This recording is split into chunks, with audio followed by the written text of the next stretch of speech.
반갑습니다. 시간여행 박원정입니다. 네, 저는 지금 가장 핫한 광주와 부산을 오가면서 그리고 대구까지 왔다 갔다 하면서 지금 현재 시장을 지켜보고 있는데요.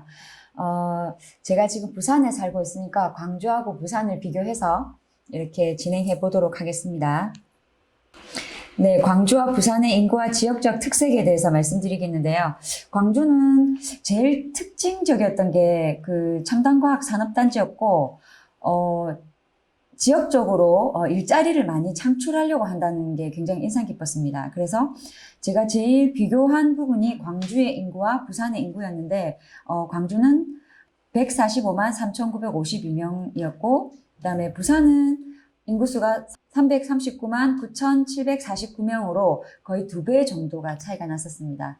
그래서 부산은 딱히 옛날에는 제조업이라든지 또 조선업이라든지 특징적인 게 있었는데 현대 지금 와서는 여러 가지 기업들의 활발한 움직임이 있어서 특징적으로 어떠한 산업이 중심이 된다 이런 거는 사실 별로 없거든요. 그래서 부산하고 광주의 차이점을 알게 됐고요. 그리고 광주하고 부산의 인구하고 세대수를 비교했을 때도 2배 정도 차이가 나서 광주의 영유아와 부산의 영유아 이렇게 비교했을 때 광주의 영유아가 훨씬 더 많더라고요. 그리고 광주의 30대에서 50대와 부산에서 30대에서 50대 사이는 생산 연령이 비슷하게 나타났습니다. 그리고 제가 제일 처음으로 비교한 게 광주와 부산을 선택하게 된 이유가 각 광역시별 평당 가격으로 봤을 때 대전이 1,085만 원, 인천이 대전하고 똑같고 1,085만 원, 부산이 1,057만 원, 대구가 1,024만 원, 울산이 835만 원, 광주가 제일 저평가돼 있더라고요. 801만 원으로. 근데 여기서 조금 특이한 게 제주도가 1,198만 원으로 굉장히 높았습니다. 그래서 다음엔 또 제주도도 한번 해봐야겠다 이렇게 생각을 했고요. 그리고 전국 시세, 시장 강도, 거래량 지수별로 분류해 봤는데 가격 증감률로 봤을 때 20년 10월 11일에서 20년 10월 21일까지 가격 증감률로 보시면 서울, 경기, 충북, 충남, 세종, 대전, 대구, 경남, 울산, 부산, 광주, 전남이 가격 증감률은 계속 올라가고 있다는 거. 이게 인지가 되더라고요. 그래서 시장 강도로 다시 들여다보니까 대전, 세종, 대구, 부산 여기만 지금 활발하게 되고 있는 거예요. 이게 예전 차트하고 조금 달라진 점이라고 생각하고요. 그리고 가격 증감률로 봤을 때 부산이 지금 계속 올라가고 있고 대구도 올라가고 있고 광주도 올라가고 있어요. 근데 가격은 지금 대체적으로 우상향하는 차트를 그리는데 시장 강도는 부산하고 대구가 광주가 계속 지금 올라가는 그래프를 보이고 여기에서 제가 이 지역을 해봐야 되겠다 이렇게 생각을 했었습니다. 그래서 제가 포인트로 이번에 둔 게 7.19 대책 이전과 이후 시장 강도에 대해서 살펴봤는데요. 7.10 대책 이전의 상반기와 하반기 보면은 2001년도 1월 달부터 7월 11일까지는 보시면 위쪽 수도권 쪽으로 불이 들어와 있는 게 보이시죠? 아래쪽은 굉장히 차가운 느낌 보이시죠? 그래서 7.10 대책 이후로 사실은 사람들이 김포, 파주만 생각했었는데 의외로 지금 보시면 부산, 울산 아래쪽으로 불이 들어오는 것을 비교해서 보실 수 있습니다. 그래서 부산 광역시 시장 강도로 보시면 대책 전과 또 후의 움직임이 달라지더라고요. 이 진 차트나 이 그래프나 이 색깔을 보시면 극명하게 보이는데 7월 21일 이전에는 북구, 진구, 동구 이쪽으로 계속 불이 들어오고 있다가 7.10 대책 이후로는 동래구, 연제구, 수영구, 해운대구 쪽으로 불이 들어오고 있다는 것을 체크하실 수 있습니다. 이거는 사람들이 지금 생각이 어떻게 움직이는지 이거를 먼저 살펴볼 수 있는데요. 광주 광역시 역시도 7.10 대책 이전과 이후의 색깔이 달라졌어요. 특히 광산구 눈에 띄게 달라졌죠. 이런 전체적인 그림만 보더라도 내가 지금 어디에 포인트를 둬야 될지 이걸 알 수 있다고 생각합니다. 제일 저희가 진 그래프를 보면서 확인할 수 있는 게 뭐냐면 부산 KB 진 감정원 시계열에서 여기 6월 21일 이전에는 지금 계속 빨간색으로 불이 계속 들어와 있어요. 그래서 보시면 이야 정말 부산시장이 장난이 아니구나. 이걸 진 시계열 그래프로 알 수 있고요. 그 전에는 보시면 냉탕, 온탕을 왔다 갔다 하는 것을 볼 수 있습니다.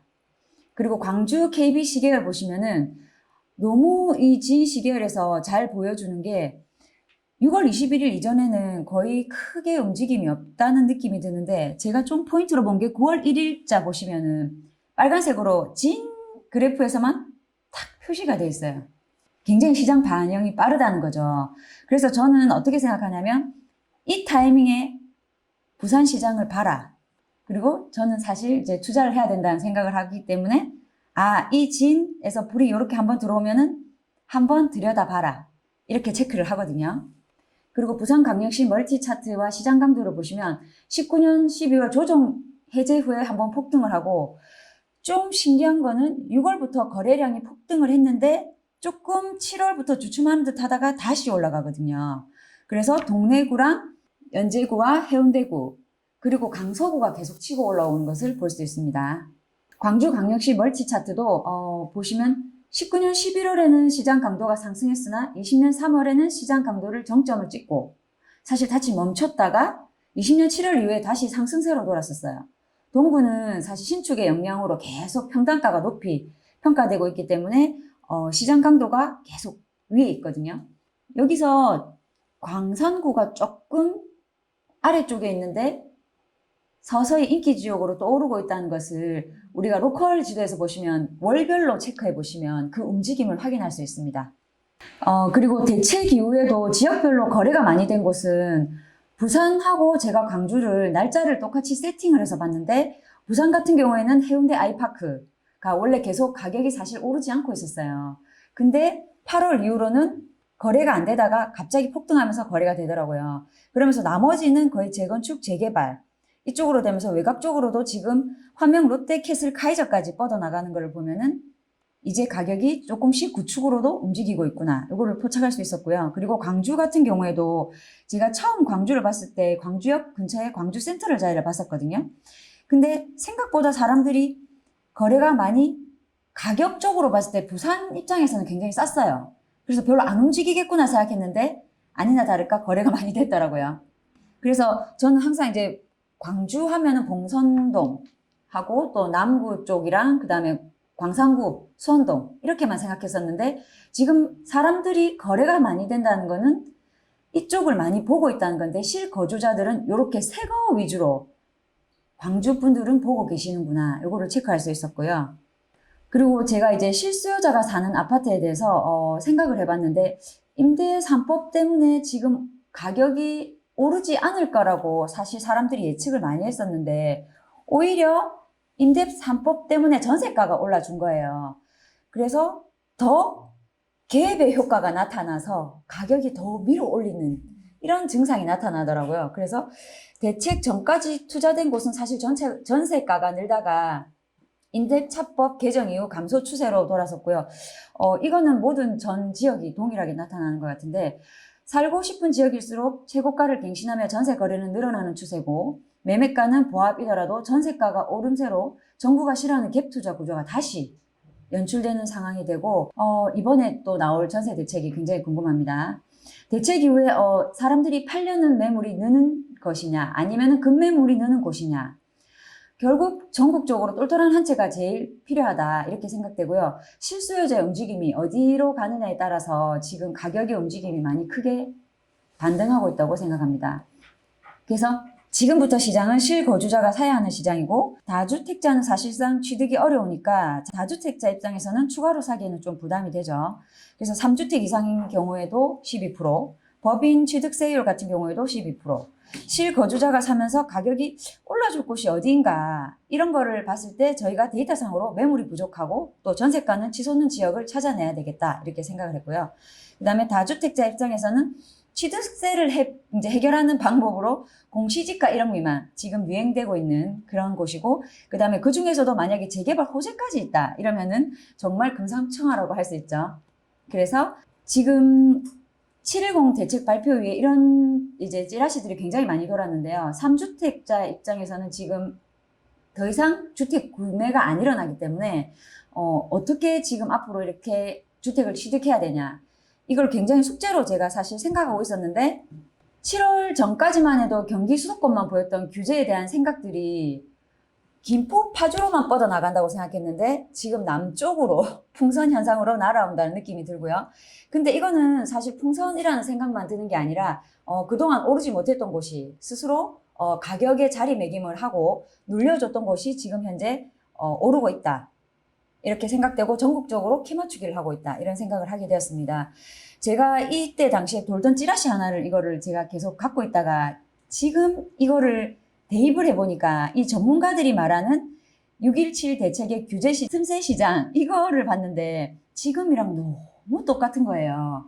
신기한 게도 조정 대상 지역 비수도권 투기과열 지구 등은 적용이 안 되는데 지금 그곳의 가격이 다 오르고 있고요.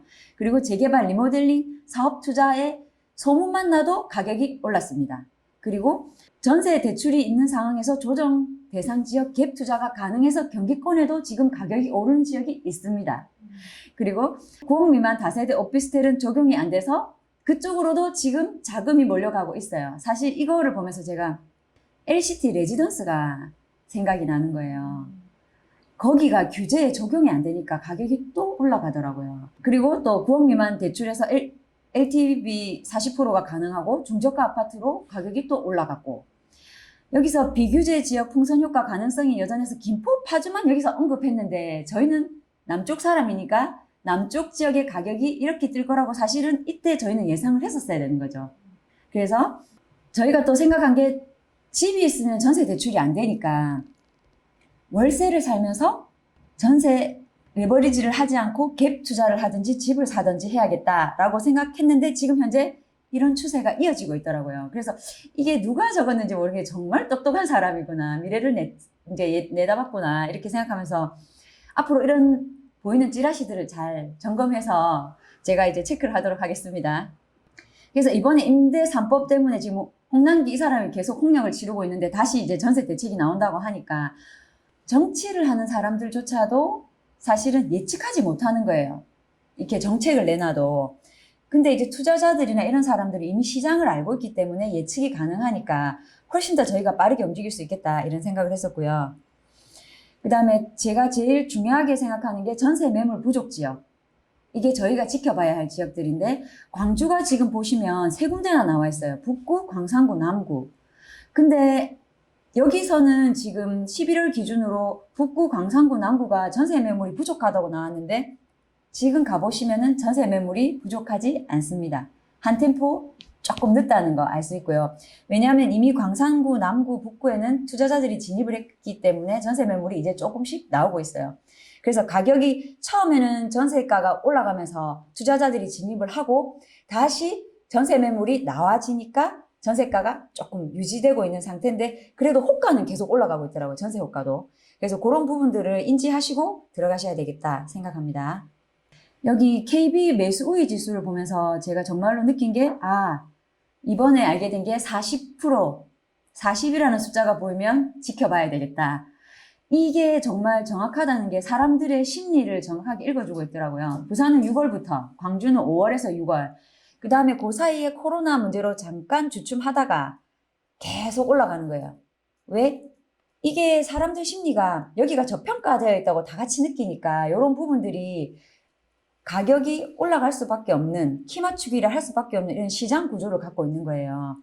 그리고 좀 특이한 거는 부산하고 대구, 광주가 공급이 없는 것도 아닌데 가격이 지금 올라가고 있다는 거는 그만큼 저평가되어 있다고 전국적으로 사람들이 인지를 하고 있다는 거죠. 그러면 공급이 조금 있다 하더라도 자기 가격은 지키겠다 이런 생각을 했었고요. 그리고 제가 이제 광주로 시외버스를 타고 출발했습니다. 정말 요즘 버스 거의 리무진급이라서 엄청 좋더라고요. 그래서 광주 지역에 보시면 탑10으로 7월에는 강산구, 남구가 위로 올라와 있다가 10월 넘어서는 최근에 북구, 서구 쪽으로 가격 상승이 이루어지고 있어요. 지금 왜냐면 강산구, 남구 쪽에는 거의 매물이 없습니다. 물건이. 투자자들이 8월쯤에 와서 싹 쓸어갔다고 하더라고요. 그래서 지금은 이제 옆쪽으로 뻗어나갈 만한 지역인데 신축이거나 또 그 재개발 호재가 있는 지역에 투자자들이 또 미리 선 진입하는 게 보이고요. 그리고 여기서 보시면 최근에 보시면은 동구는 계속적으로 상위를 신축이니까 유지를 하고 있는데 프로테지가 7월 21일에서 11월 21일까지 보시면은 정말 2배 이상 이렇게 상승하는 거로 보이거든요. 그만큼 지금 투자자들 진입이 많아지고 있다. 요걸 보실 수 있습니다. 광주 인구나 세대수 추이로 보시면은 지금 광산구와 북구가 굉장히 많이 갖고 있는데 보통 북구라고 하면은 조금 떨어진다고 생각했는데 특이하게도 광주는 직장이 그쪽으로 많이 포진되어 있어서 사람들이 많이 살고 있더라고요. 그래서 제가 그 지역을 처음 갔을 때 제가 느낀 거는 그러면 전세만 살지 않을까 생각했는데 생각보다 실수요자들도 좀 많았고 그리고 전세가가 탄탄하니까 또 투자자들이 유입되고 이런 선순환 구조가 계속 되어 있더라고요. 그래서 이런 부분은 광주의 다른 지역에 비해서 조금 특이하게 유념해야 될 점. 그리고 광주 동구하고 광산구를 보시면은 전출보다 전입이 많은 지역이었어요. 보통은 이제 지금 광주가 다른 지역으로 또 서울 쪽이나 또 이렇게 다른 전라남도나 이쪽으로 많이 빠졌는데 광산구하고 동구 쪽은 사람들이 유입되는 지역이라고 차트상에 보여지고요.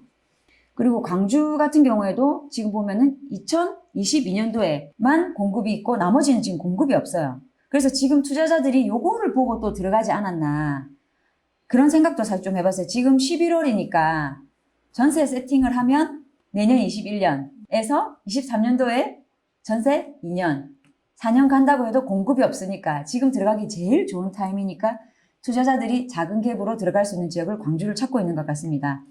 그리고 광주는 40평대에서 50평대 매물이 좀 많이 부족한 편이고 그리고 광주 특징상 조금 큰 평수를 좋아하는 것 같아요. 다른 지역에 비해서 34평보다 40평대에서 50평대를 선호하는 경향이 좀 많이 강하더라고요. 그래서 지금 안 그래도 지금 이쪽에 공급이 조금 부족한데 만약에 40평대에서 50평대가 지금 현재 저평가되어 있는 아파트가 있다. 그럼 무조건 지켜보고 들어가야 되겠죠. 그래서 광주의 수요 입주 플러스를 보면은 총 40개의 단지를 제가 2020년 11월부터 23년 12월까지 세팅해봤는데 40개의 단지가 있고요. 23,901세대 이렇게 정말 많이 또 입주가 있더라고요. 요거는 서구뿐만 아니라 전체적으로 입지를 말하는 거고요. 그리고 여기 제가 여기 화정동이라고 표시를 해놨는데 보면은 건설사들이 꽤 괜찮은 데가 들어와요. 이게 어느 건설사냐, 지역 브랜드냐 이거에 따라서도 서구가 저는 그러니까 광산구하고 남구만 보고 있었는데 서구도 앞으로 치고 올라올 수 있겠다. 이런 생각을 이 건설사들을 보면서 저는 좀 했거든요.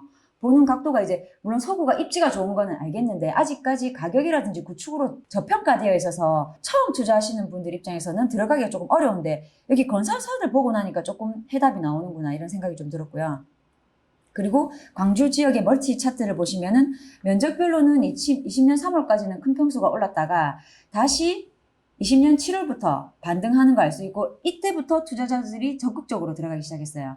연차별로도 보면은 20년 7월부터 8월부터 투자자들이 계속 진입한다는 거를 그래프상에서 보여주더라고요. 그래서 요거를 만약에 지금도 조금 제 생각에는 늦지 않았다고 생각하기 때문에 이제 7월부터 시작이다. 그래서 뭐 매물이 없다 하더라도 꾸준하게 가면은 계속 매물이 나오더라고요. 그래서 광주 거래 회전율로 봐도 2018년도에 광주가 아픔을 겪었다고 소장님들께서 말씀을 해주시더라고요. 이제 투자자들이 확 가격 올려놓고 나갔다가 다시 나가니까 1억 정도씩 빠지니까 실소유자들이 이렇게 받아줘야 되니까 자기들이 이제 손해를 보고 이렇게 하니까 외지 투자자들한테 물건을 안 주려고 하시는 게 있어요. 그래서 가격을 호가를 올리는 것도 조금 이렇게 가돌이 친다고 저희가 말하는데 이렇게 안 올리려고 하시는데 이 투자 수요가 계속 올라가다 보면 이거는 가격은 분명히 올라간다고 저는 생각하고 현재 광주가 굉장히 저평가되어 있기 때문에 지금 20년 6월부터 투자자들이 들어가면서 지금 계속 거래량이 살아나고 있어요. 그래서 20년 8월부터는 지금 여기 아래에 보시면 매수 매도가 지금 고개를 들고 있죠. 그래서 광주가 지금은 아직 한 20, 30% 무릎 정도밖에 오지 않았다. 지금 가격이 올랐다고 광주 분들은 아이고 비싸서 못 사네 이렇게 생각하지만 저희 투자자들 입장에서는 사실 아직 여유가 있다 이런 생각을 저는 많이 해봤습니다. 그리고 광주의 최고가 아파트를 보시면 각 아파트 순위나 이런 부분에서 가격 차이가 나는데 역시 봉선동이 최고가를 갱신하고 있어요. 근데 여기 지인 차트에 보시면 제가 이렇게 지금 다른 여러 가지 앱을 캡처를 해놨는데 지인의 봉선 아들리움이 대장 아파트거든요. 여기서 1억 4,600 이렇게 매매 가격이 올라와 있는데 보시면은 여기 다른 앱에서는 13억으로 돼 있어요. 여기 보면은 요것보다 지금 현재 여기 사랑방 매물을 검색하시면 훨씬 더 정확한 매매가를 체크할 수 있거든요. 그래서 광주 하면 사랑방에서 매물을 체크하시고 네이버 매물로도 찾을 수 없는 물건들을 찾을 수 있다는 거 이번에 광주 가서 많이 배웠습니다. 그리고 광주는 이 사랑방이라든지 지역민들 간의 커뮤니티가 되게 잘 돼 있어요. 다른 지역들보다 또 끈끈하게 돼 있고 이래서 가격도 여기서 이제 정해지고 또 물건도 여기서 찾을 수 있다는 거 요것만 아셔도 광주는 저희가 진입할 수 있습니다. 그리고 봉선동이 광주 남구에서 1등 학군 있는 데죠. 그래서 좀 봉선동은 특징적으로 학교가 1, 2, 3, 4등으로 나눠져 있더라고요. 불로초가 1등이고 옆에 유한초, 그 다음에 조한초인가 아무튼 그 다음에 마지막에 봉선초등학교 이렇게 제일 학군 좋은 데부터 1, 2, 3, 4등에 따라서 아파트 가격이 달라져 있어요. 그게 제일 이제 눈으로 보이는 게 학원가가 여기 보시면 봉선동 제일 비싼 아파트 옆에 학원이 제일 많이 퍼진 데 있어요. 그리고 조금 아까 전에 그 우리 리치 백장님이 말씀하셨던데 진월동에 보면은 학군이 지금 여기서 1등으로 나옵니다. 옛날에 구축이었는데 지금은 구축이 많아서 선호를 하지는 않지만 이제 공부는 좀 잘하는 학군이 그쪽으로 몰려 있다는 거. 그리고 광주의 최고가 갱신 아파트를 보면서 저는 무슨 생각을 했냐면 현재 최고가 갱신 아파트를 보고 광주의 흐름과 트렌드를 읽어내자. 지금 우리가 생각할 때 1등 하면은 무조건 제일 비싼 아파트, 봉선동 아델리움이나 뭐 제일 풍경채, 그 다음에 옆에 포스코, 쌍용, 이것만 생각했거든요. 근데 저희가 차트를 보시면 실제적으로 사람들이 선호하고 있는 거는 그리고 투자자들이 보고 있는 물건들은 재건축 물건 아니면 그 제일 풍경채나 또 이제 우리 거기 쌍용 그 옆에 있는 아파트 구축으로 오래된 거 그게 실질적으로 가격이 올라가고 있고 갭도 좀 작아가지고 실제 투자자들이 제일 풍경채를 사려고 하니까 갭이 3억에서 4억으로 이제 벌어지니까 진입이 안 되는 거예요. 그러다 보니까 그 옆에 있는 라인 1, 2차, 금호, 삼익, 그 위에 무등 이렇게 다 진입을 하고 있는 거예요. 그럼 결론은 뭐냐면 봉선동은 이제 구축이든 신축이든 무조건 간다. 근데 그게 전세가가 계속 올라와주고 실수요자들이 탄탄하기 때문에 투자자가 그 높은 가격에 사도 전세가가 계속 올라가지는 거예요. 그거를 보면서 이거를 이제 신축이라고 저희가 이제 광주는 신축만 좋아한다? 이렇게 저도 처음에 생각했는데 그게 아니라 입지가 좋고 학군이 좋은 데는 무조건 간다. 그래서 봉선동 안에서는 지금 앞으로도 시장 강도가 좀 더 세워질 것 같다. 이런 생각을 많이 했고 여기도 보시면은 트렌드가 딱 좋은 게 투자자들이 진입하기 제일 좋은 공시지가 1억 미만. 주택수에 포함이 안 되죠. 거기다가 갭도 작아요. 근데 사실 지금은 8월, 9월에는 이런 급매물이 다 사라졌고 지금 현재는 조금 갭이 벌어져 있는데 그래도 제 생각에는 아직 광주는 싸다. 이렇게 생각하기 때문에 투자자들이 한 번 더 지켜봐도 될 것 같습니다. 그리고 각 구별 트렌드가 있더라고요. 동구는 재개발, 재건축. 그 다음에 율곡초등 옆에 금호 도암타운 바로 지하철역 앞에 여기 보시면 지하철역이 이제 2호선이 들어옵니다. 그래서 지하철역 호재가 있고 북구 쪽으로도 지하철 첨단 2주구에 지금 지하철 2호선이 광주의 지도 변화를 일으키겠다 이런 생각을 좀 많이 했는데 남구는 역시 이제 학군, 재건축, 지하철 노선. 그러니까 봉선동은 남구이기도 하고 학군도 좋고 지하철도 들어오고 모든 게 다 갖춰져 있으니까 오를 수밖에 없는 입지구나. 이걸 한 번 더 저희가 이제 차트를 준비하면서 확인했고요. 그리고 광주의 인허가 물량도 지금 보면은 거의 없어요. 그리고 여기 보시면 동구하고 북구가 지금 착공이잖아요. 광주 분들은 결국은 눈에 보이는 곳에는 지금 광주 분들이 실소유자분들이 많이 진입을 했어요. 그러면 저희가 가능성이 열려 있는 곳은 지금 남구나 이런 데 가면은 지금 재개발, 재건축 호재 있는 이런 지역은 실소유자분들한테 눈에 안 보이거든요. 그래서 저희가 들어갈 여지가 있다는 거죠. 특히 좋은 동네는. 제가 이걸 보면서 이제 실소유자와 그 다음에 또 저희 투자자의 관점이 달라진다는 거를 제가 여기서 포인트를 잡았어요. 그래서 동구가 계속 시장 강도가 높게 나오고 평당가가 높게 나오니까 그 지역이 괜찮겠구나라고 쉽게 판단하는 게 아니라 저희가 들어갈 수 있는 여지를 보면은 남구하고 아직 광산구가 훨씬 더 들어갈 여지나 이제 갭이라든지 이런 부분이 훨씬 더 좋다. 왜냐하면 신축은 이미 갭이 많이 벌어져 있기 때문에 저희가 들어가기가 좀 어렵거든요. 그리고 구별로 시세 증감을 보시면은 매매 시세는 광산구, 남구, 동구, 북구, 서구로 나눠져 있고 전세는 남구, 광산구, 동구, 북구, 서구로 이렇게 돼 있는데 남구하고 지금 보시면 북구가 전세가 받쳐주고 있어요. 지금 제가 그거가 저희 투자자들한테 굉장히 포인트고 그리고 광산구 지역 멀티 차트를 보시면 20년 8월 이후 광산구 매매 전세 시장 강도가 반등했어요. 투자자들이 진입했다는 거죠. 제가 이 차트 만들면서 계속 깜짝깜짝 놀랍니다. 현장 갔다 오고 차트 보고 만들고 이러면 정확합니다. 이거 정말 틀리는 게 없는데 이거를 먼저 이제 저희가 KB에서 먼저 찾고 제가 아까 말씀드렸지만 지인에서 먼저 반짝 불이 들어올 때 먼저 뛰어가야 됩니다. 그래서 지금 상황이 어떤지 판단하고 싼지 안 싼지 판단해서 들어가고 시간이 지나면 이렇게 반등하는 차트나 그래프가 나와요. 그래서 30평대에서 40평대는 그전에는 대형 평수만 좋아하니까 오르다가 8월 이후로 30, 40평대가 오르기 시작했어요. 그러면 저평가된 평수나 또는 연차를 저희가 구분해서 이제 체크를 해야 된다는 거죠. 그리고 광산구 지역 멀티 차트도 20년 9월 이후에는 5년 미만 신축 전세 시장 강도가 올라갔는데 신축 전세 시장 강도가 올라간다. 이거는 신호탄입니다. 구축으로도 뻗어나갈 수 있다는 거. 요거 구축 입지 좋은 곳 이렇게 무조건 보시면 되고요. 그리고 광주 광산구 시세 강도를 보시면은 23년도에 무조건 부족하죠. 광산구에는 입주가 없어요. 그럼 광산구 지금 해야 될까요? 말아야 될까요? 그리고 저는 이제 광산구를 봤을 때도 그 소장님 한 분한테 설명 되게 잘 들었어요. 광산구는 이렇게 4분면으로 딱 나눠가지고 요쪽에 광산구 대장, 요쪽에 수안동은 요쪽 대장, 요쪽 대장, 요쪽 대장 각 그 동마다 대장이 다 있는 거예요. 각 동마다 대장이 아무래도 수안동 쪽에 수안 대방 노블랜드 그쪽이 먼저 오르고 그다음 밑에 오르고 순차적으로 원래 한 달 간격으로 올랐는데 지금 속도가 좀 빨라져서 거의 2주 간격으로 가격이 얘가 1억 뛰면 5천 따라가고 3천 따라가고 2천 따라가고 하더니 이제 2억 뛰니까 1억 따라가고 5천 따라가고 3천 따라가고 계속 이렇게 회전이 되는 거예요. 그 안에서 광산구 안에서. 그러니까 실수요자들도 전세 사시는 분이 사기 시작하더라고요.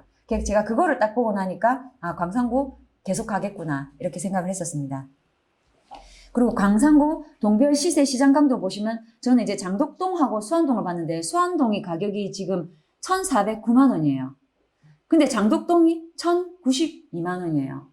아직 좀 저평가되어 있더라고요. 대장 아파트도. 그래서 이쪽을 타겟팅해서 한 번 더 봤고요. 이쪽에 있는 장덕동 지도 펼쳐보셔가지고 이제 아파트를 구분해서 보시면 자기가 이제 자기 수준에 맞게 들어갈 수 있는 아파트 고를 수 있고요. 그리고 광산구도 보시면 학원가가 제일 많이 포진되어 있는 데가 아파트 값이 제일 비쌉니다. 그래서 여기에 직장하고 학원의 상관관계를 보면서 내가 지금 어디를 들어갈 것인지 실수요자 입장에서 들어갈 곳과 또 투자자 입장에서 들어갈 곳이라든지 이런 거를 판단해서 들어가셨으면 좋겠습니다. 그리고 수안동 시장 강도하고 시세 보시면 수안동은 8월에서 9월 코로나로 인해서 살짝 주춤했어요. 이때가 타이밍이었죠. 투자자들이 들어가기 가장 좋은. 근데 시장 강도가 다시 반등해서 지금 수안동에 제가 처음 한 3주 전에 갔을 때는 물건이 없었어요. 근데 저도 이거를 해야 되나 말아야 되나 고민하다가 숨 고르게 하고 다시 가니까 또 매물이 나와요. 3천 올라서. 근데 부산 시장에 비하면 싼 편인 거예요. 부산은 그 정도 가격이면 1억 넘었습니다. 벌써. 그래서 저는 아직 광주는 시장 강도가 부산만큼 세지는 않구나. 이렇게 판단했고요. 그리고 수안동 대장 아파트 보시면 학원가가 포진되어 있는데 수안 대방 노블랜드 있는 쪽으로 좀 특이한 거는 34평이 제일 비싸요. 사람들이 이쪽을 선호했나 봐요. 그래서 대방에 42평이 저평가되어 있었거든요.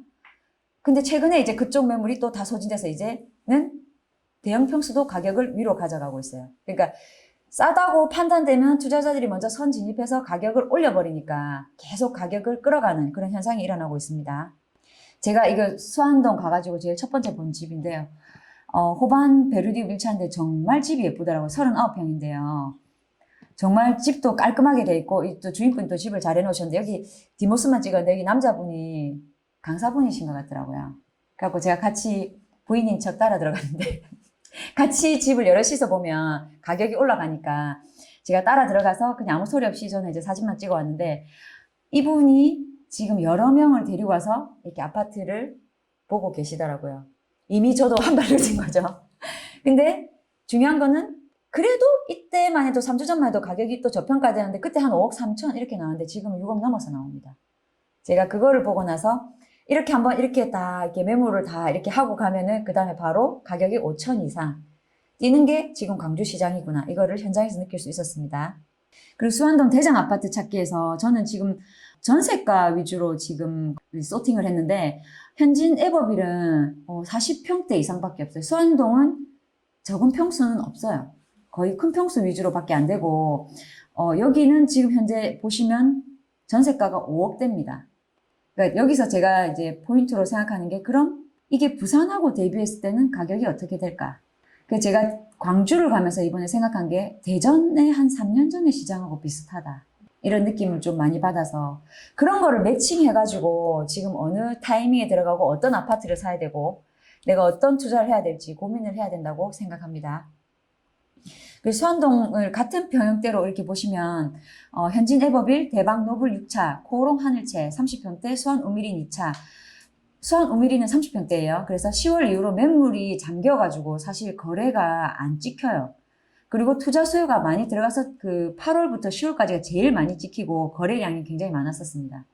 그 대장 아파트 기준으로 주변 가격을 봤을 때 20년 9월 이후 전반적으로 시장이 반등세로 돌아섰고 같은 평형대별로 봤을 때 현진 에버빌은 중간값이라고 여기에서는 나오지만 실제로 가보면 가격이 위에 있습니다.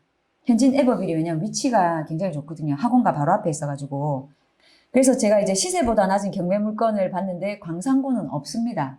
이 말은 사실 뭐냐면 광주는 이 가격이 버블이 없다는 거라는 생각을 저는 많이 했었어요. 그래서 버블이 없다는 거는 지금 들어가도 된다.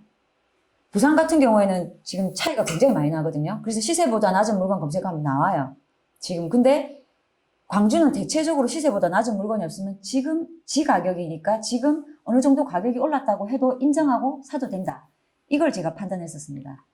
그래서 이런 경매 물건을 보면서 지금 프리미엄에서 시세보다 낮은 경매 물건을 제공하고 있기 때문에 이것만 사실 체크해봐도 지금 광주가 어떤 시장이라는 걸 알 수가 있었습니다. 그래서 광주 남구 멀티 차트를 보시면 남구 같은 경우에는 또 특이하게 다른 구에 비해서 8월에 코로나에도 별 반응이 없이 시장 강도가 계속 유지되고 7월까지는 20평대가 상승하다가 그 다음에 50평대가 살짝 하락하는 듯 하다가 다시 또 20평대 주춤하다가 대형 평수가 8월, 9월 들어오면서 다시 상승을 찍는 거예요. 그러면서 옆에 있는 주변 3, 40평대가 같이 올라가는 이런 현상을 보이고 있었고요. 그리고 남구 멀티 차트 보시면 20년 6월부터는 25년 된 이상 재건축 될 만한 1.1% 지금 사람들이 제일 좋아하는 재건축 단지들 가격이 상승하고 있었습니다. 그래서 전세가는 신축이 전세가가 먼저 급상승하다가 그 다음에 다시 9월 이후에 급반등 이렇게 이루어지고 있었습니다. 그 남구 시세 시장 강도 4분면으로 보시면은 저는 이제 봉선동을 대체적으로 남구 하면은 이제 꼽아서 봤는데 21년도에만 조금 과잉이고 나머지는 남구에도 없어요, 입주량이. 그러면 결론은 지금 들어가도 된다. 그래서 저는 봉선동만 보지 않고 제가 이 길을 걸었거든요. 그래서 이 길을 걸으면서 느낀 게 그 옆에 박림동이 너무 싼 거예요. 근데 사실 입지는 박림동이 더 좋아요. 학군이 안 받쳐주니까 그 광주 사람들 사이에서 조금 저평가되어 있다 이런 느낌을 많이 받았었습니다. 그래서 남구 동별 시장 강도로 보시면은 지금 아직 봉선동과 반림동은 시장 강도가 많지 않고 투자 수요로 인해서 시장 강도가 오름세로 있는데 여기 데이터상에는 반영이 아직 안 됐더라고요.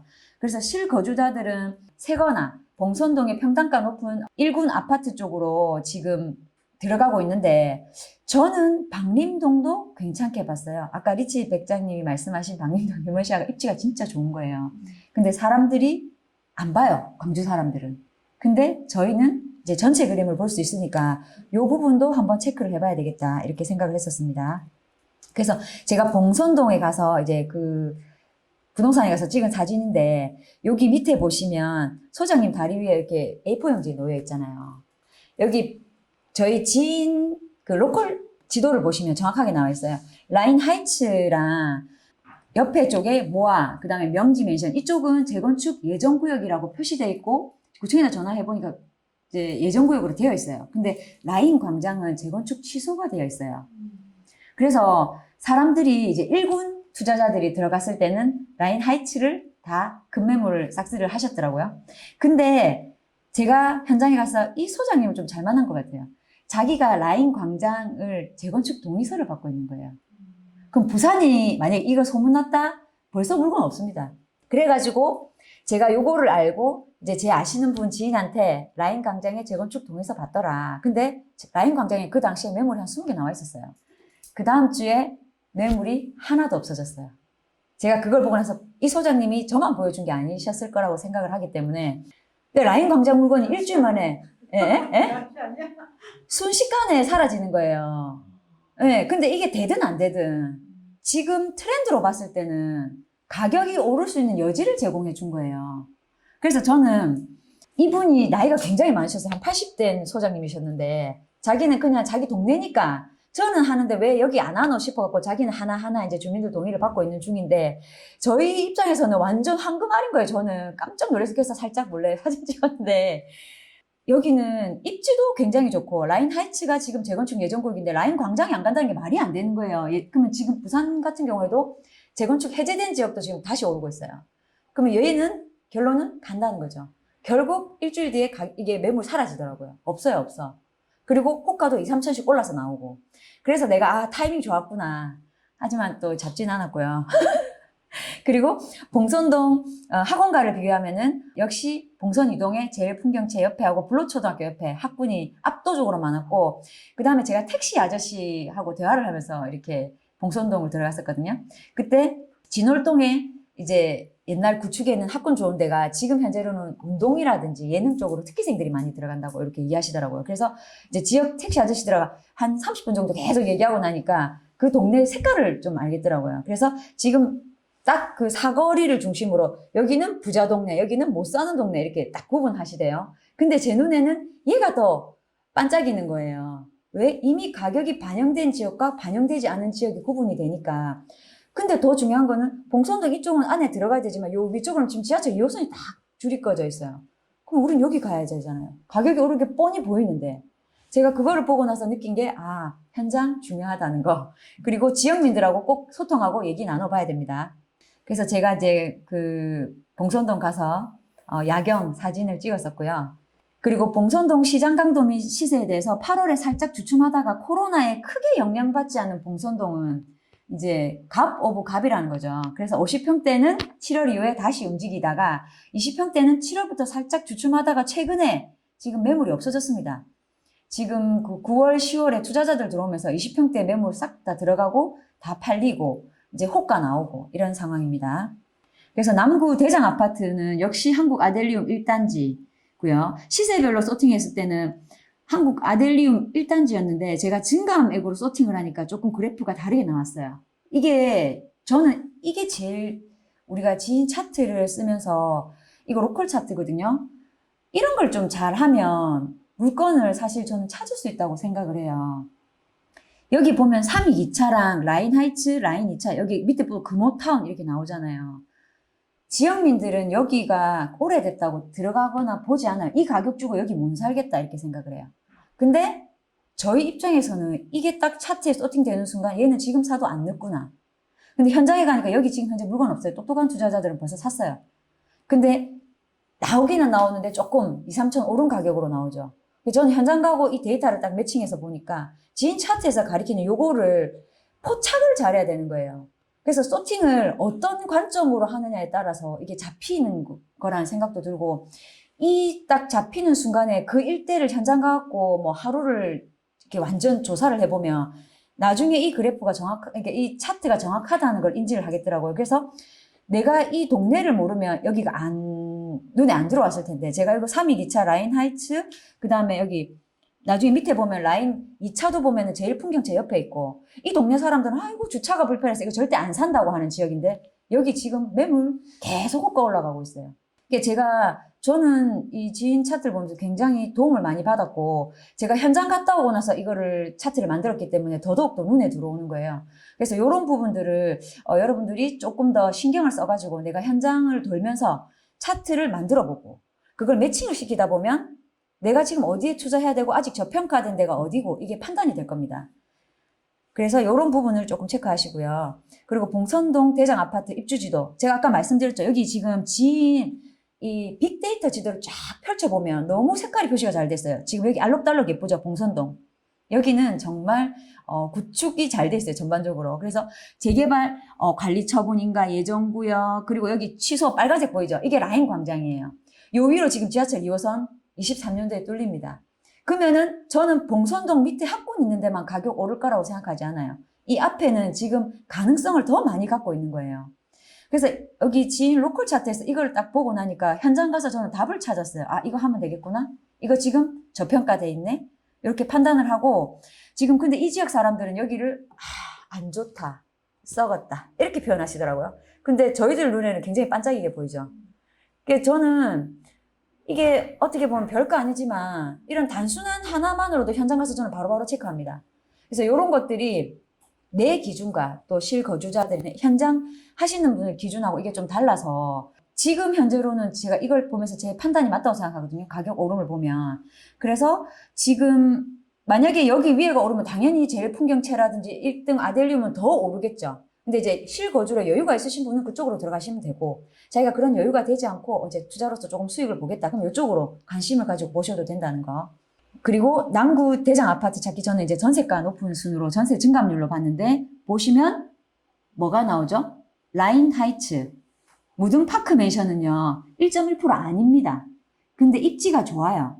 그래서 실거주자 위주로 들어가기 좋게 돼 있어요. 3년만 기다리면 재건축 연한이 됩니다. 사람들이 이걸 다 보고 있는 거예요. 그리고 모아 2차 1단지, 여기도 입지가 좋고 재건축 예정 구역으로 지인 빅데이터에 나와 있어요. 아니나 다를까 올라가고 있더라고요. 전세가도 처음에는 실거주자가 이제 전세 매물이 없어서, 아까 맨 앞에 보셨지만은 전세 매물 부족으로 남구가 나오잖아요. 전세가 없어서 전세가가 올라갔는데, 이제는 투자자들이 전세가를 올려내니까 또 전세가가 올라가는 거예요. 그러니까 이게 이중으로 가격을 치고 올라가니까 결론은 매매가도 간다, 이렇게 봐지고요. 그리고 봉선동 대장과 떠오르는 아파트 거래 상황을 보시면 지금 20년 6월부터는 거래량이 많아지고 신축 재건축으로 관심이 많아지고 있는 걸 이제 광주 중에서 봉선동이 제일 많이 보여주고 있더라고요. 수안지구는 그 연차라든지 이런 게 비슷해요. 그래서 이거를 어떻게 판단해야 될지보다는 이제 학군이라든지 학원가 이제 그런 거 중심으로 되고 있는데, 봉선동이 우리가 이렇게 시장으로 봤을 때 축소판인 것 같아요. 광주에서 시장의 움직임을 보여주는 제일 축소판.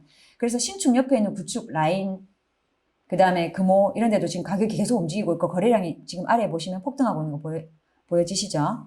그래서 봉선동 대장 아파트 기준으로 가격 변화를 보시면, 최근 원래 아델리움이라든지 제일 풍경채가 가격을 가져갔는데 걔네들은 그냥 최고가를 계속 갱신하는 것 뿐이고, 쌍용 스윗다톰이 사람들이 조금 저평가되어 있다고 생각해서 그런지 실소유자들이 좀 많이 샀어요. 그러면서 시장 가격이 반등하더라고요. 그래서 금호 1차, 2차, 그 다음에 25년차 재건축, 이런 데가 금호 1차, 2차는 재건축 호재가 없는데 좋은 아파트 옆에 불로초등학교 간다는 그 이유 하나만으로 가격이 오르고 있어요. 그래서 실수요자가 굉장히 탄탄하고, 여기 또 봉선 여기 이동에는 그 20평대가 큰 인기가 없어요. 그래서 가격이 계속 저평가되어 있는 거 여기 보시면 그래프 아래쪽에 나와 있는데, 투자자들은 또 이게 기회라고 포착하고 20평대를 또 매집하시는 분이 있더라고요. 제가 그걸 보고 나서 아, 이게 역발상이 중요하구나 이런 생각을 했었고요. 그리고 봉선동 대장 아파트 가격의 주변 변화 보시면, 최근에 봉선동의 1동에 1억 미만 공시가격 물건이 투자자들 사이에 관심을 보이면서 매물이 아예 많이 소진됐어요. 그러면서 그 주변으로 계속 뻗쳐나가는 거예요. 그래서 여기 장미를 가니까 이 소장님이 장미는 봉선동이라서 3억 5천으로 지금 이제 호가가 나오는데, 그 옆에 박림동에 있는 재건축은 아직 1억 5천인 거예요. 제가 그거를 보면서 아, 이게 진짜 요 라인 하나로 똑같아요. 같은 동네인데 봉선동이라는 이름 달고 있어서 똑같은 재건축 호재가 있는데 얘는 3억 5천, 얘는 1억 5천이에요. 그러면은 갭이 얘가 장미 같은 경우에는 뭐 2억 넘게 들어가거든요. 이쪽에는 2, 3천밖에 안 들어가요. 당연히 방림동 가야 되겠죠. 그래서 저는 그걸 보면서 이런 거 현장 소장님들 얘기 들으면서 내가 어느 쪽을 포착을 해야 되냐 이렇게 생각을 했었습니다. 그리고 제가 광주 이번에 가서 공부를 되게 많이 하게 됐는데 광주는 지금 남구하고 봉선동, 남구 봉선동하고 수안지구만 이제 투자자들이 워낙 많이 보기 때문에 제가 포커싱을 해서 공부를 했는데 광주를 막상 가니까 광주가 너무 예쁜 거예요. 그러면서 광주에 제가 이제 혼자서 버스 타고 지하철 타고 이렇게 하면서 계속 돌아다니고 걷고 이렇게 하다 보니까 정말 괜찮은 입지를 가진 지역들이 너무 많은 거예요. 그래서 제가 부산에 살다 보니까 부산이랑 비교하면서 광주를 보게 됐어요. 그래서 제가 체크를 한 곳이 농성역 주변. 여기 너무 좋은 거예요. 농성역을 딱 보니까 서면이 생각나더라고요. 그래서 제가 사진을 탁 찍다가 버스가 빨리 지나가는 바람에 사진이 흐트러져서 못했는데 지금 주변 개발 호재와 교통의 입지로 가격 상승이 농성역도 지금 만만치 않아요. 부산 진구 가격 상승한 거 보면. 그래서 요 입지도 지금 요 주변에 보시면 가격을 보시고 제가 볼 때 갭이 작은 곳이 있으면 명의가 있고 들어가도 된다고 생각해요. 아직 가격이 조금 저평가돼서 신축은 현재 조금 가격이 반영되어 있어요. 그래도 5억대입니다. 지금 부산에 5억대 신축 없습니다. 그래서 여기도 가능하고요. 그리고 상무지구 여기 너무 좋은 거예요. 광주시청 옆에. 제가 마음에 드는 게 저는 이 치평동이 너무 예쁜 거예요. 색깔이. 구축이라고 지금 이 지역 사람들은 여기를 지금 아마 전세가율이 높아요. 안 살려고 하시는데 갭이 그만큼 줄어들어 있기 때문에 나중에 뻗어올 때는 상승여력이 여기가 훨씬 더 높은 거예요.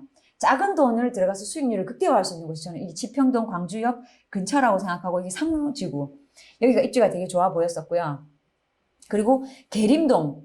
야, 여기는 정말 이거는 부산역도 합쳐놓은 것 같고 제가 볼 때 이게 정말로 이 지역을 보면서 이거를 왜 이 동네 사람들이 인지를 못하지? 거기다 지금 재개발, 재건축이 딱 들이부어 놨는데 어느 순간 되면 천지개벽할 동네가 계림동인 거예요. 광주에서 봤을 때. 그러면 봉선동이랑 가격을 막 맞잡아 갈 수도 있겠다 이런 생각도 하면서 제가 이거 계림동 쪽에 여유가 되시면 조금 신축에 가까운 거 잡으시고 아니면 또 이렇게 조금 중신축이라도 갭이 작게 들어가는 게 있으면 잡으셨으면 지금이 기회다. 이런 생각을 좀 많이 했었고요. 그리고 여기 지금 계림동 보시면 여기 2호선 지나가는 거 보이시죠? 지금 여기는 가격이 오를 수밖에 없는 구조를 갖고 있는 거예요. 계림동이. 그래서 여기 일대를 아파트를 샅샅이 연차별로 뒤져가지고 저기 빅데이터 보시면 색깔별로 다 나와 있어요. 근데 그거 보시면서 내가 어떤 거를 갭을 들어갈지 요거 체크하시면 되고 그리고 제가 이제 광주 지하철역 가가지고 지하철 노선 찍었는데 여기 남강주역인데 여기가 병원 슬리퍼 상권인 거예요. 병원 슬리퍼 상권인 게 지금 보시면 전남대학교 대학병원, 조선대학교 대학병원 이렇게 있는 거예요. 이렇게 입지가 좋은데 사람들이 여기를 좀 저평가하고 있다는 생각을 정말 많이 했었고 여기 무등산 아이파크가 6억 5천이에요 지금. 저는 이거 6억 5천 이 가격도 낮다고 생각합니다. 왜냐하면 입지가 너무 좋고 여기 제가 지금 여기 가갖고 사진을 찍었는데 이 바로 앞에 이게 내천 같은 게 있어요. 우리 온천천보다 훨씬 더 좋더라고요. 이게 깨끗하고 막 물소리도 들리고 그날 날씨가 너무 좋았고 제가 이걸 사진을 찍었는데 걸어다니면서 제가 여기 보면 지금 체크를 해야 될 게 재개발 취소가 난강주역 앞에 됐어요. 이게 시장 상인들 때문에 반대로 재개발 취소가 됐더라고요. 근데 부산 같으면 여기 재개발 취소돼도 가격 오릅니다. 지금 제가 봤을 때.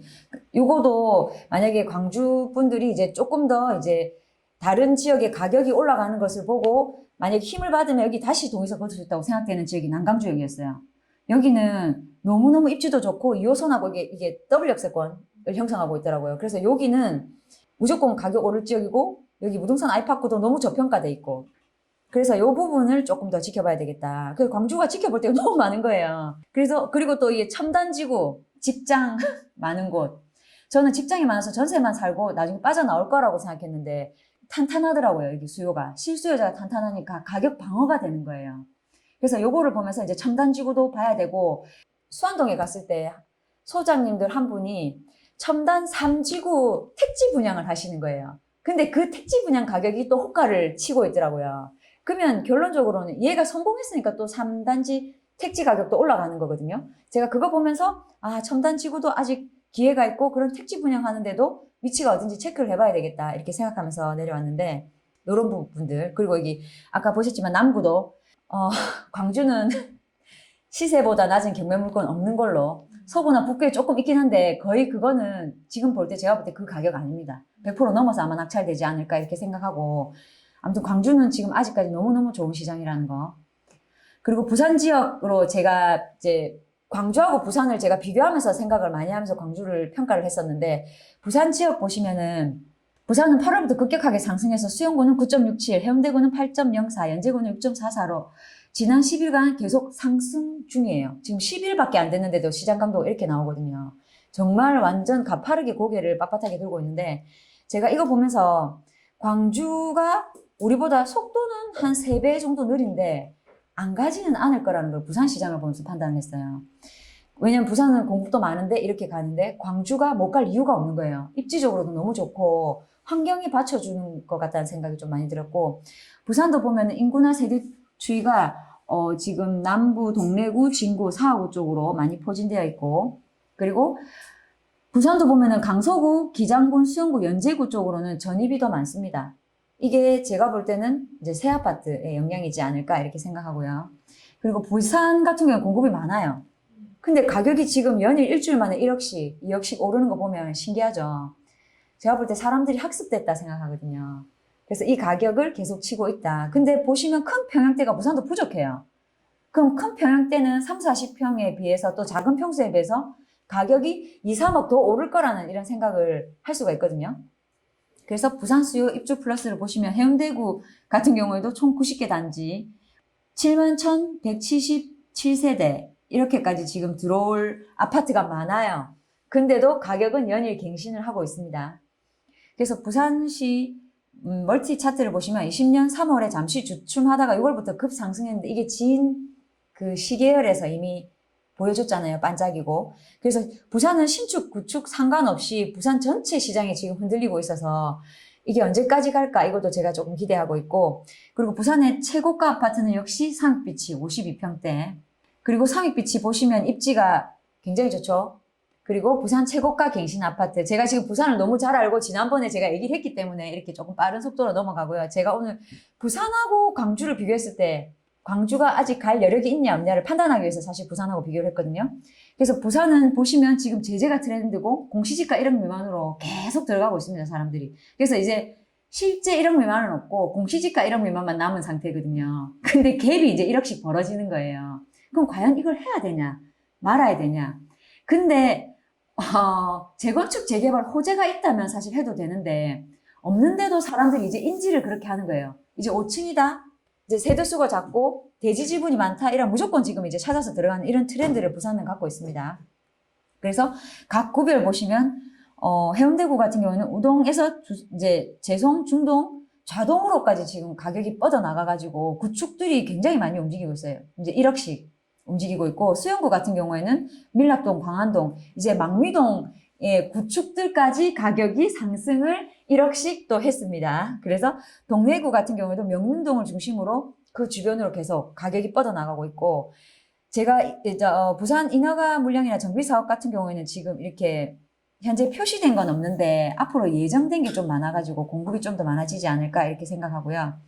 그리고 구별 시장 강도로 보면 역시 이제 해운대구, 수영구, 동래구, 연제구 그 전세는 또 강서구가 많아요. 그만큼 신축이 많으니까. 그리고 해운대구 자동으로 보시면은 제가 이제 자동을 왜 이걸 했냐면 최근에 자동 가격이 너무 많이 올랐어요. 저희가 한 5월, 6월에 자동 괜찮다 했는데 사람들이 자동까지 오르겠네 했는데 자동 1군 벌써 한 1, 2억 올랐고 지금 2군이 1억씩 오르고 있어요. 제가 그거를 보면서 이제 자동 같은 경우에는 이제 딱 장산역이랑 신해운대역을 중심으로 처음에 그 앞쪽에 이제 대형 평수가 1억 올랐네. 신기하네 했는데 그 다음에 34평이 또 1억 따라 올라가니까 계속 오르더라고요. 그러더만 2군까지 이제 가격을 1억으로 치고 오르니까 야 부산시장 진짜 이거 서울 사람들이 미쳤다 할 때 지금 부산이 이제 미쳤다로 가고 있다는 생각이 저는 많이 들고 이제 그렇다면은 요 부산을 학습하고 우리는 광주를 어떻게 봐야 되냐 저는 이게 지금 제 머릿속에 계속 퀘스천 마크를 갖고 있어요. 그래서 부산 해운대구 시장 강도를 보시면 계속 부족합니다. 그러니까 자동이 지금 오를 수밖에 없겠죠. 기장 물량이 다 소화가 됐거든요. 그래서 실제로 사람들이 매물을 내놓지는 않고 있는데 호가만 계속 올라가고 있어요. 그리고 해운대 동별 시장 강도로 봐도 자동이 굉장히 낮게 평가되어 있으니까 사람들이 자동은 들어갈 수 있겠다라고 하는데 실제로 들어가면 갭이 거의 1억에서 2억 정도 벌어져 있습니다. 지금 현재로는. 그리고 해운대구 보시면 자동 학원가가 장산역 앞에 굉장히 많이 포진돼 있죠. 그래서 여기 보시면은 신해운대역하고 동해남부선 거의 뭐 비치선도 지금 연결된다고 하니까 그러니까 가격이 빠질 이유는 크게 없다고 보는 거죠. 그냥 저평가되어 있었다. 이렇게 생각하면 될 것 같고 그리고 제가 이 두 지역을 비교하면서 광주의 부산과 해운대는 어디인가 저는 이거를 사실 질문을 많이 드리고 싶으면서 이제 광주에서 저희가 이제 외지인들이 봤을 때 이제 뭐 이렇게 어느 강사가 찍어줘서 막 뛰었다 이런 것도 좋은데 자기 스스로 이런 판단을 좀 했으면 좋겠다 이런 측면에서 자기가 만약 경험이 있으면 경험에 비춰서 광주의 부산 동래구가 될 곳은 어디인가 그리고 광주 부산 진구가 될 곳은 어디인가 그러면은 이런 것들이 지금 현재 부산하고 비교했을 때 평당가가 얘는 얼마고 얘는 얼마인가 이것도 비교하고 그래서 제가 이거 광주와 부산의 지역적 특색을 봤는데 광주는 네이버 물건이 존재하지 않아요, 많이. 그래서 사랑방 물건을 꼭 확인하시고 그리고 분양권과 실거래가가 반영되지 않으니까 현장 가서 꼭 소장님들한테 확인을 해보셔야 돼요. 그래서 실제 사람들에게 가격에 눈에 보이기에는 시간이 걸리기 때문에 광주 또 이제 과거 투자자들이 2008년에 빠져나가고 나서 실수요자들이 사실 조금 아픔을 많이 겪었어요. 이제 가격이 빠지면서. 그래서 저는 이제 광주는 조금 투자할 때 소장들한테 접근할 때도 조금 조심스럽고 예의를 갖춰서 접근을 해야 된다. 무조건 막 투자자라고 해서 막 내가 살 거니까 물건 내놔라 이런 식이 아니라 조금 이제 저희가 광주를 높게 평가하는 부분에 있어서 조금 이렇게 접근을 해야 되지 않을까 이렇게 생각하고요. 그리고 광주는 부산과는 달리 앞으로 좀 지을 만한 땅이 많다는 거. 이게 좀 리스크입니다, 리스크. 그리고 광주는 시의 정책이 먹힌다는 우리 리치 백장님의 말씀이 조금 일리가 있다고 생각하고 그 다음에 인구수와 대체 지역이 부산보다 인구수도 작고 대체 지역이 좀 많아요. 그래서 이 부분이 제일 큰 리스크인데 그럼에도 불구하고 가격이 너무 낮기 때문에 투자자들이 보고 있다는 거. 그리고 앞으로 제가 볼 때는 광주는 이제 올라갈 수 있는 여지와 이런 게 훨씬 더 많다고 생각하고 굉장히 개발 가능성이 있는 매력적인 도시가 될 것이다. 이렇게 이번에 광주를 통해서 공부를 해봤는데 지금 제가 오늘 지인 선생님한테 배운 게 현재 부산의 시장이 여기 외지인 거래 비율로 보면은 외지인이 안 들어왔다고 생각했잖아요. 실거주자가 샀다고 생각했는데 그래프에서 보여주는 거예요. 외지인 많이 들어왔습니다. 그럼 버블이 끼었다? 리스크가 있다. 이제 이걸 인지하셔야 된다는 거. 제가 이거 보고 좀 깜짝 놀랐어요. 아, 만약에 내가 이걸 보지 않고 부산 지금이라도 사야 되나? 이렇게 생각했을 때 아, 안 사도 되겠구나. 이렇게 생각이 들었고요. 광주 역시 들어왔는데 지금은 조금 덜 들어오는데 제가 볼 때 12월 넘어가면 이것도 아마 외지 투자 비율이 올라갈 것 같아요.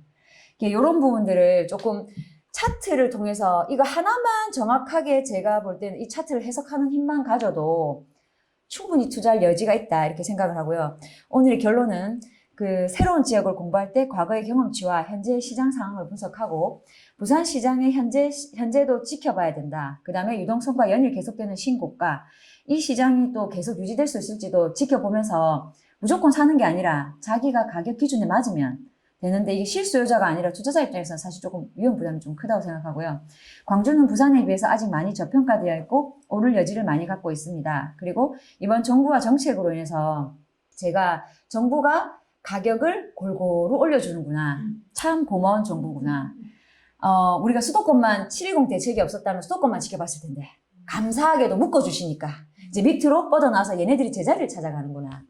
아, 이런 것도 정책 중에 하나구나. 이런 생각도 사실 좀 해봤고요. 네, 균등 개발. 네, 맞습니다. 그래서 이게 사실은 가격이 눌려져 있었던 게 저는 옳은 거라고 생각하고 너무 또 고평가도 아니라고 생각해요. 전국적으로 사실은 유동성이 이렇게 많이 풀렸으면 같이 가야 되는 게 맞죠.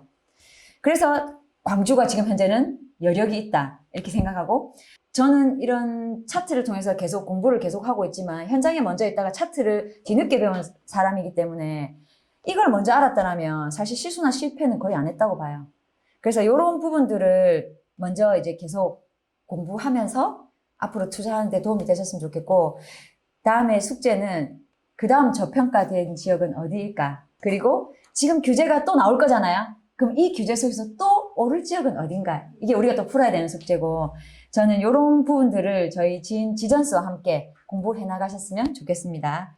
제가 이렇게 광주 임장을 마무리하면서 제가 좋아하시는 분들과 차 한잔 하면서 많은 이야기를 나눴는데, 이런 저희가 계속 바뀌는 규제 속에서도 새로운 도전을 계속 해야지 성장할 수 있다고 생각하고, 그 도전이 저희 지전스와 함께 이루어졌으면 좋겠습니다. 감사합니다.